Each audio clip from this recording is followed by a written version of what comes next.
Hello, today in this session we are going to start up with the third lesson of PMS, that is project life cycle.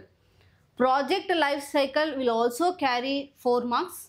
So you are going to get 4 questions from this chapter, and this is a complete depth of the chapter, what you are going to do from the start point of the project to the end point of the project. So once you are going to begin with the project, that is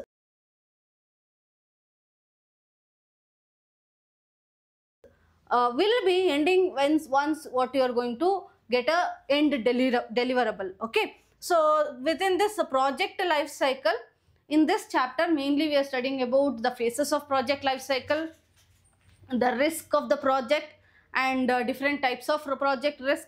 How do we identify the risk, what are the techniques are used, everything we are going to study here.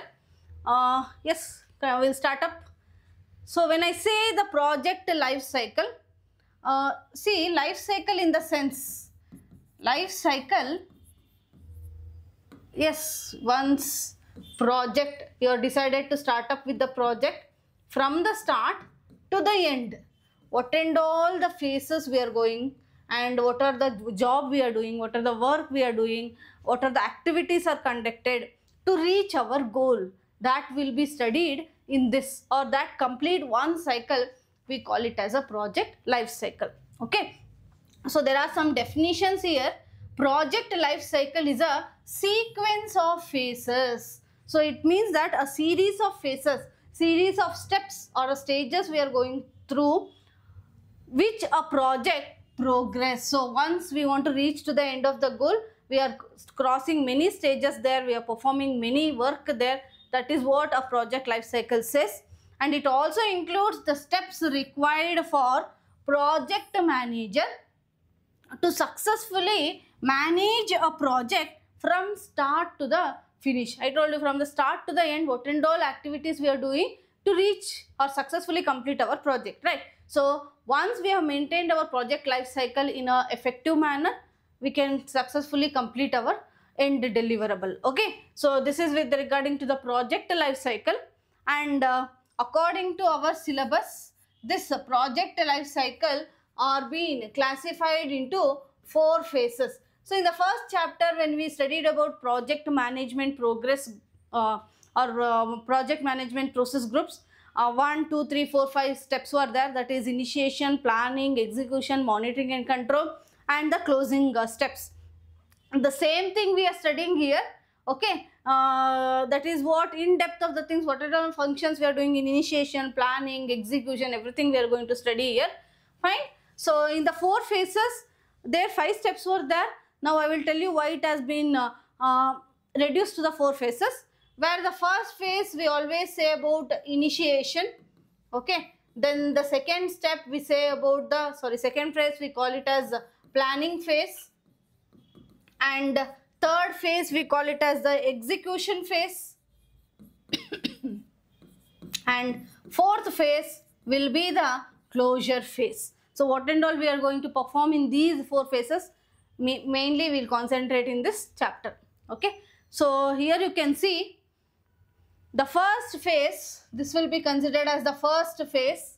Okay, so first phase is the one we call it as initiation. So the word itself will tell you what is initiation, means we are starting up. So starting up in the sense, this is a stage where we are deciding what project we are doing, whether we are selecting the project to continue or we are rejecting that. So whatever the orders we have got from different vendors or whatever the thing, from our contractors or whatever, so whether to continue that project or select that project or reject the project will be the main function of this initiation phase. So here what happens, the first thing we are going to define the project. It means that what is the problem, what is our goal, what is our scope.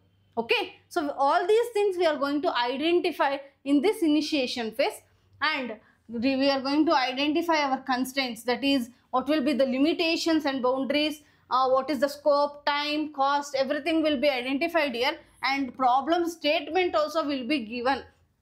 This is what initiation phase says. Okay, then After selecting the project, once we select the project, we move into the planning phase. So this is the phase where we are going to give a detailed planning. That is, mainly we estimate the cost and schedule the time and resources.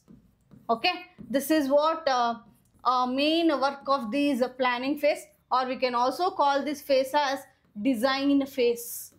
Okay, one structure it is going to give, maybe in a virtual model we are going to get it and make them into a realistic. So planning phase is the one where we are creating our virtual model, how to continue our project or how to execute our project. So this is the design phase. Second phase is the planning phase. Coming to the next phase, that is what? Execution phase. Execution, where plans are taken into action. Okay, so in this execution phase, we start implementing our process, implementing our methods, strategies, techniques, tools, or whatever the thing to process our work. So now in virtual model alli design madirtivi, that we have to carry into a realistic things, no, that will be done in the execution phase. Okay, so that is the third phase. And you know, here we are not telling as a phase of a monitoring and control, because once we start up with all these execution, as each process we start doing monitoring, each process we start doing controlled way, so that it has to get our desired output, right? So monitoring and control will also be included in all these phases. So each stage when we monitor, we find out the deviations, we find out the differences, and we find out the solutions for that. Okay, so that will be included in all these phases. So we are not considering as a separate phase. And coming into the last phase, that is the end phase, closure phase. Okay, so how we are going to complete our product, how it will be reached to the customers, how it will be reached to the market, what will be the feedback from those reviews, okay, feedback from the customer or the end users. And here mainly closure, not only getting a feedback, that feedback, whether it is in a positive or a negative way, it should be as a lesson learned to the next project. Okay, that will be the function of this project closure. Okay, so just I briefed you out what is initiation, planning, execution and closure. Now we'll study in this video regarding initiation and planning. Okay, so here the first thing I said you, initiation. Okay, initiation in the sense I start, that is we have to select, choosing the project which is capable to do by our organization, capable by ourselves. That will be the main task here. Once we choose a wrong thing, again it will be a very much difficult to come out of all those project features. So now when this initiation, they are going to do n number of studies, n number of analysis, so that they have to be in a very good decision maker. This is a stage where it is a stage of a decision maker to select the project or not. So first they are going to do a project charter. So what do you mean by project charter? Project charter in the sense they are going to identify, okay, so what will be our scope. They are going to define the scope. Scope in the sense what will is our limitations and what is our boundaries. These are all with respect to the project charter. So this scope and for what purpose we are going to do the project, what is the need of the project. Okay, so this and all outline structure it is going to give about the project. That is what we call it as project charter. Once project charter is being developed, they are going to define or create the business case with respect to the project selected. So business case in the sense they are going to develop their own strategies. They are going to collect their ideas with the different resources, how to execute their work. So just one their own ideas or the strategy will be developed in this business case. After this, they are going to do the feasibility study. Your feasibility study says that we have our own one content. That is what we call it as we are developing our own concept. Okay, so conceptualization is also the name of the initiation.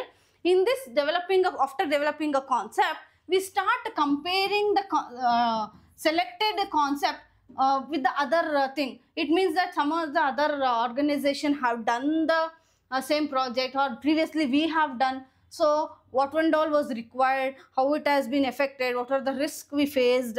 This and all study will be done, and how effectively we can do, how efficiently we can come out of these results. Everything they are going to get from the study. It means that they are comparing the previous projects and they want to identify the positive and negative, and remove the negative things and take in the positive. Okay, so that will be helped by the feasibility study. So the main goal of this feasibility study is, yes, most 80% of the study will tell us how whether to select the project or reject the project. So our decision will be done here, and after this they know what and all is required, everything. So deliverables will be identified. It means that maybe who will be the team members, what type of team members we have to take, who will be the investors, who will be the sponsors, okay, promoters, everything. This will be identified here.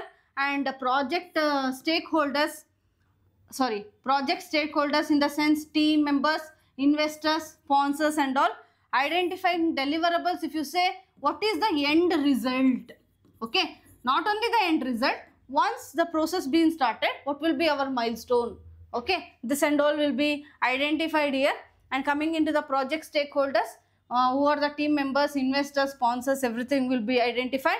And last, financial analysis, maybe how to do the project within the budget, where and all we can raise our fund, everything will be identified here. So this is the initiation step where project charter will be developed, business case will be developed, feasibility study will be done, deliverables will be identified, different stakeholders, project stakeholders will be identified, and analysis of the financial also will be done in this initiation phase. Okay, now coming into this, before that going to the planning phase, some questions will arise here. So mainly they will ask you which is the first step we do in the initiation phase. Okay, so here just a brief out what and all we are doing here. So when they ask you a particular question, what is the first step in the initiation phase, you cannot select a charter, okay, because charter is a process where it is making you to, once you have identified what is the purpose only, you can develop the concept, right? So conceptualization is a main concept or a main feature of the initiation. So that will be done by the business case. So always we will take developing a business case is the first step of the initiation. Why I say you like this, miss? See, whatever we are studying in this academics, yes, this is a one standard structure organizations are following, but it means that mainly in your academics, when we come into the organization, each organization will be having their own plans, they will be having their own strategies, they will be having their own methods, they will be having their own concept, and different projects they will be having. When I say organization, we have high level organization, low level organizations, medium level organizations, like high, low, medium scale industries. Okay, so each part they are going to take, there are some things they are going to follow according to their requirements. Okay, so these are the main steps there everybody is going to follow. So first, if you get a question which is the first step followed in the initiation phase, you have to you have to say business case, developing a business case. Okay, so this is with regarding with the initiation, and they will also tell you what is the main function of the initiation. Main function of the initiation is to select or reject the project. Okay, to selecting or rejecting the project is the main function or main goal of the initiation phase. Okay, now moving into the next one is planning phase. Class to be continued. Download TTT Live Learn app to watch more videos.